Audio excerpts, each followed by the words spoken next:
morning. First of all, let me tell you how much I appreciate the opportunity to come visit with you this morning. My name is Chris Allen. I'm the superintendent with the Midway Independent School District. We are a suburb of Waco. My drive-in to the Brick this morning was right at 20 minutes. Matter of fact, my phone told me it was exactly 21 minutes. I'll let you decide for yourself whether or not traffic cooperated in such a way that we made the 21-minute timeline, but it was a pretty short commute for me today. Midway ISD has 8,853 students as of Friday. We are a growing district, about 1.5% to 2% a year. We're about 70% middle class, the other 30% low SES. We are not the most complicated district in the state from a demographics point of view, and I think that's important to know right from the get-go. I will tell you briefly that I've been in education for 27 years, and I may talk about that a little more later, but I have served in a number of different types of districts, and so I come to you this morning with just a little bit of experience as a person who's done different things and served in different roles. And so I just want to share with you a little bit about some of what we're going to coin new priorities in leadership. Now, when I say the word new, it kind of makes me bristle a little bit. Priorities in leadership are always changing, and we're always dealing with what's in front of us. But I would say that the pandemic has created a seismic shift in what's going on, especially in public schools.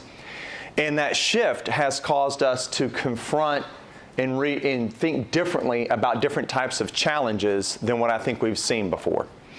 And so I'm going to talk to you about 4 or 5 different things and just kind of really share with you what I'm seeing across the state of Texas in particular, the nation in general. And I hope some of this resonates with you and that you're seeing the same thing. Otherwise, I'm putting all my focus on the wrong things. And so the first thing I want to talk about, I think, is the need to be exceptionally intentional and very attuned to develop trust. One of the things that's being characterized by the post-pandemic world is the breakdown of trust in institutions. And schools are no different. We have a public school board that's elected by the citizenry, and then that school board hires the superintendent, and that's me. And so all we are responsible for every day of the week is other people's children and other people's money. Those tend to be 2 things about which people have a lot of passion. And there was a time when we could count on people to have a certain amount of trust in these institutions because of their level of connectedness and because of the rather generalized support that these institutions received from society at large. That trust has received significant erosion as we've seen a polarization in politics, and as we've seen people exchange community values for ideology. What has happened is public schools have become a bit of a battleground, and schools are caught in the crossfire. And so now more than ever, we have to be working very, very hard at working to build and maintain trust with our communities. Now, that has always been a priority in schools, but it seems like now more than ever, what we have to do is communicate to individuals that we are listening and being responsive to their concerns. In reality, if we're not working hard at telling our story, if we're not working hard at sharing with people what is really going on in schools, if we're not working hard at being proactive in the way that we try and connect and reach with people, the only thing they know about schools is what they're hearing through the national media. And our national media, depending on which of the major networks you turn into, tell 2 very different stories. And what I would submit to you is that neither one of them is accurate. Neither one of them really fully communicates what's going on in our schools. Neither one of them fully communicates the experience of children, of teachers, of administrators, and frankly, the experience of our parents. Some of our greatest advocates are the people who spend the most amount of time in our schools. And some of our greatest detractors are the ones who spend more time in front of a television than they spend in front of young people. And so what we have to do is leverage the new platforms that we have in front of us, both in terms of technology, but also in terms of the interest that people are taking in schools, to make sure people know what really is taking place in our public schools. We have to go out of our way to avoid the temptation to be defensive. One of the things we talk about all the time in Midway is when people come at us with questions, concerns, and at times even attacks, we have one of two choices. And one is to lean into it in such a way that we get to tell the story that we know is the truth, or put up walls and become defensive and shrink back. And I think although it is human nature to defend oneself when being attacked, I think we have to resist that. And every time someone comes forward with a question, a concern, we need to make sure that we open up our hearts to that, open up our minds, and open up our districts. We can't shrink back from the challenge created, quite frankly, by the culture wars. While we are under a certain level of attack and scrutiny that we've never experienced before, and that creates tension and stress, it also gives us a bigger platform than we've ever had to be able to explain in reality what's happening. I'm always amazed at the reaction of parents when I explain to them the number of discrete learning topics and ideas that we're supposed to cover throughout a child's pre-K through 12 educational experience. In the state of Texas, we align to something called the TEKS, Texas Essential Knowledge and Skills, and when people become aware of how much we're required to teach a kindergartner, when they see a question that a third grader is supposed to be able to respond to on the STAR test. It's our state level accountability system. Their minds are blown. And then when they see how well our students do, they all of a sudden begin to believe in us deeper than they have before. But on the topic of trust, I'd also like to mention this. It is more critical now than ever that we build trust with our students. It is normal to hear people like me go on using a bunch of edubabble to talk about the need to connect with our communities. But y'all, I think part of the missing part in the discussion is building trust with our students. When we have educators who stand in front of students and share information with them that they can just as easily Google, the students begin to ask this question: why am I sitting here? It's a fair question, by the way. And we undermine our own trust with the students when we bring them into school for 8 hours a day and insult their intelligence by engaging in a pedagogy that causes them to dumb down in order to be successful. And so when we want to build trust with our parents and communities, understand this: there's no greater love you can show a community than to love the children you serve. And to bring a child in and to bore them to death for 8 hours is not a very loving thing to do. The highest form of disrespect is to waste someone's time. And when we bring students in and we engage in instructional practices that don't elevate the thinking of students, that don't challenge students to engage in real-world context, that does not push beyond the world that they live in, then we are undermining our own credibility with our communities. There's a lot of discussion about AI. There's a lot of concern and fear about AI. There's a lot of, I think, nervousness and trepidation about how students are going to use this to cheat. They're not going to really do the assignments we're giving them, and they're going to work all this stuff out.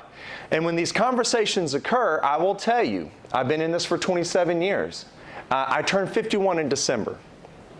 The old man in my heart desperately wants to scream, "Get off my lawn."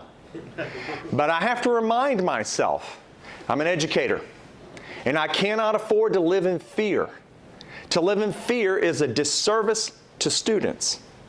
What I must do is understand that this is a new tool that we must embrace for young people. And so instead of running from these new technologies, we must embrace them. And we must understand that if we're asking a question that AI can answer, we're asking a bad question. If we're asking a question you can plug into Wolfram Alpha and get the answer, we're not challenging students. Because anybody can do those tasks, educated or not. And so what is the value add that we bring to students and to the student experience. This, to me, is the critical trust-building activity in which we must engage if we're going to have schools that are future-ready and if we're going to have students who are prepared to not only engage their minds, but bring their hearts to their works in a way that makes sure that while we are building a society that is smarter, we're also building a society that is deeply rooted in ethics, integrity, and compassion. So, first of all, we must work on trust. The second thing that I think is critical to the future of education is educator support. Now, I mentioned before that we have to do better when it comes to the world of pedagogy, that we must be thinking differently about the way in which we challenge young people. This is all taking place against the backdrop of the greatest shortage of teachers that we've seen in the history of our country.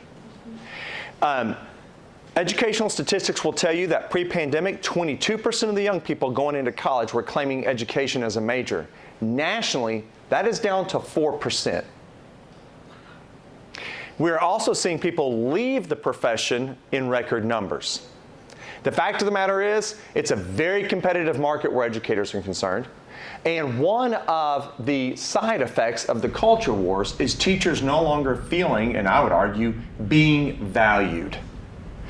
Teachers have never worked for money, but they have worked for a sense of fulfillment, and that has been significantly undermined. And so it's a harder profession to work in for a number of different reasons. And so we have more and more people leaving the profession. That means we're getting less experienced teachers coming in with fewer experienced teachers to usher them through that first 3 to 5 years of the profession. And so we have the biggest challenge that we've ever faced in education, trying to make this cataclysmic shift in the way that we teach with less experienced educators. And so I have often said in our district that winning and losing in schools these days is all about professional development. The best professional developers will be the school districts that offer the best educational experiences for students. So what does that look like and what does it mean?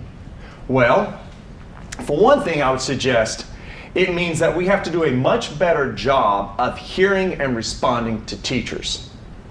The old tried and true maxims of education and what teachers need don't really stand anymore. There used to be a tremendous amount of emphasis on content knowledge, and that is still critical. But just like I was saying, anything that a kid can look up online is not great instruction. Y'all teachers can look this stuff up. And in fact, too often they do, and they go to Teachers Pay Teachers, which does have some good resources, but also has things that I would find questionable. And so we have to help teachers be critical thinkers of their own resources and their own practices.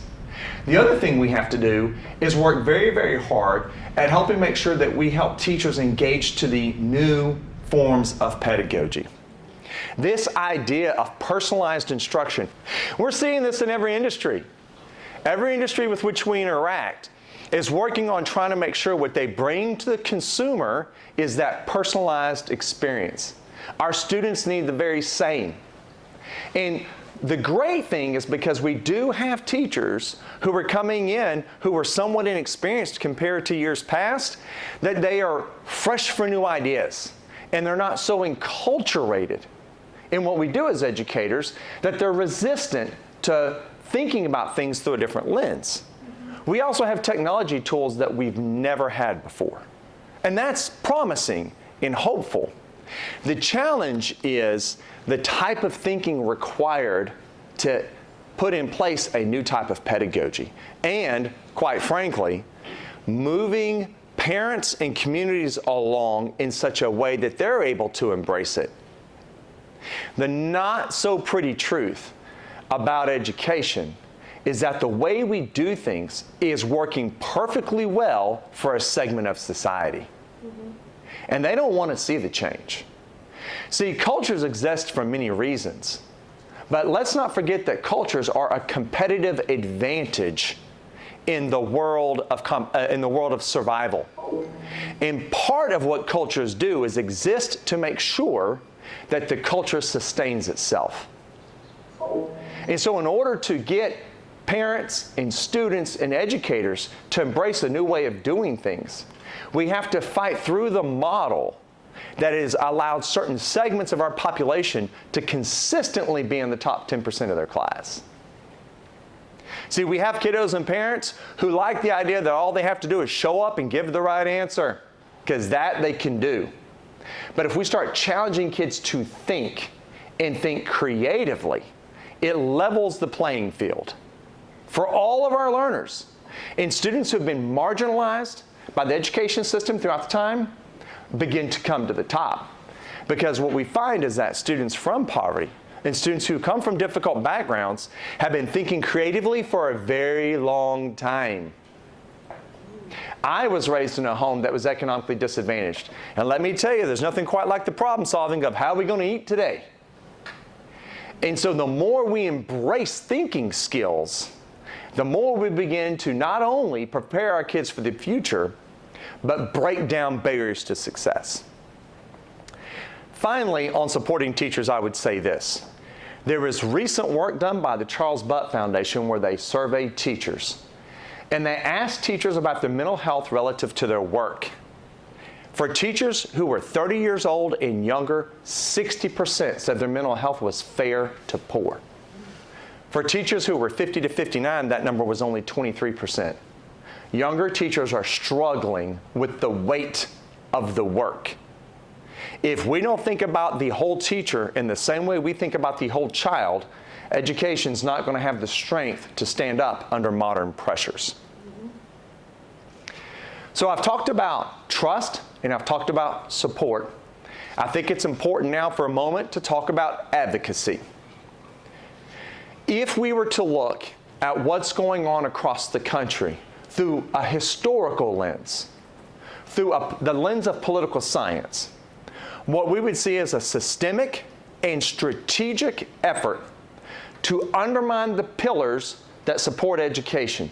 You ask teachers what's wrong in schools and they will tell you lack of compensation. And we have leaders who are refusing to compensate teachers until they get their own specific agendas that are undermining the work of education accomplished. Our teachers will tell you they're concerned about behaviors in the classroom. And I would challenge you, especially in the state of Texas, to go back and look at the last several legislative sessions and see if the actions they've taken have made it easier for educators to maintain control of the classroom or more difficult. Our teachers are frustrated about a curriculum that is completely disconnected from the needs of young people. In Texas, it's what we call a mile wide and an inch deep, and yet I'm preaching critical thinking and deeper analysis. So we have to come to one of two conclusions, and I'll let you decide for yourself. We either have policymakers who are so unintelligent that they're incapable of understanding and applying research, or they know exactly what they're doing and getting the outcome they're looking for. It's not my place to say, but that's the only one of two conclusions you can come to. And so we, as schools, have to tell the story. We are typically peacemakers. We like to love children, and we like to love one another. And so having to engage discussions where we say the quiet part out loud is not necessarily our wheelhouse. But we're going to have to begin to point it out. Point out. I know of a local political official who's critical of public schools because of third grade achievement.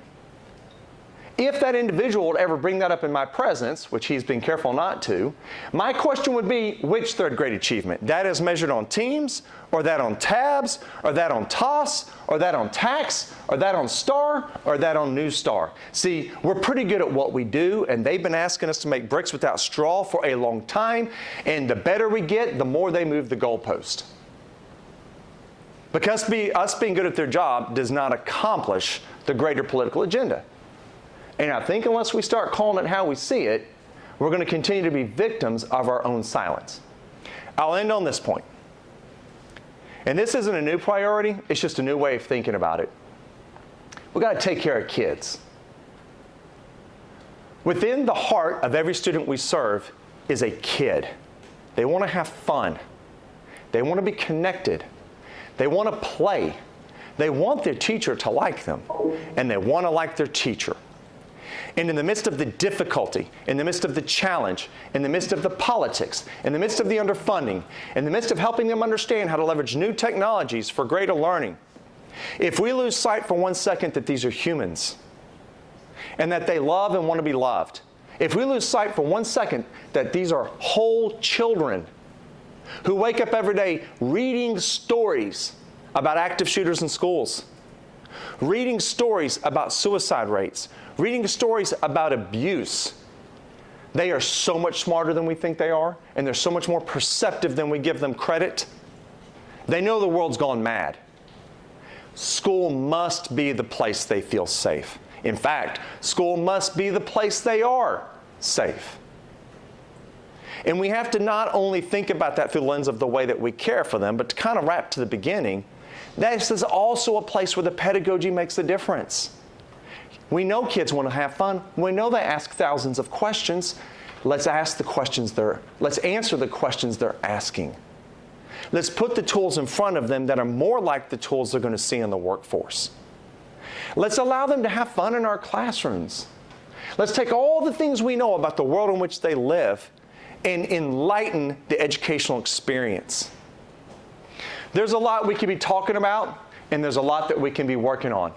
This is just the perspective of one superintendent serving in a suburb in Texas. And I just want to tell you how much I appreciate your time and how much I appreciate your attention while I've tried to visit with you. I know we're all fighting these challenges, and it looks a little different in every community, and it looks a little different all across the world. But I know this without question. What has continued to allow societies all over the world to grow and become strong is the investment of one generation into another. See, there were a bunch of folks a long time ago who died at the Alamo. And they did it because they believed in fierce independence and freedom. And they believed that if individuals were given the opportunity to do their very best, they would become their very best. I don't think they would ever put up with the level of autocracy that we're currently living with. I think they would be offended. I've also read the Texas Declaration of Independence.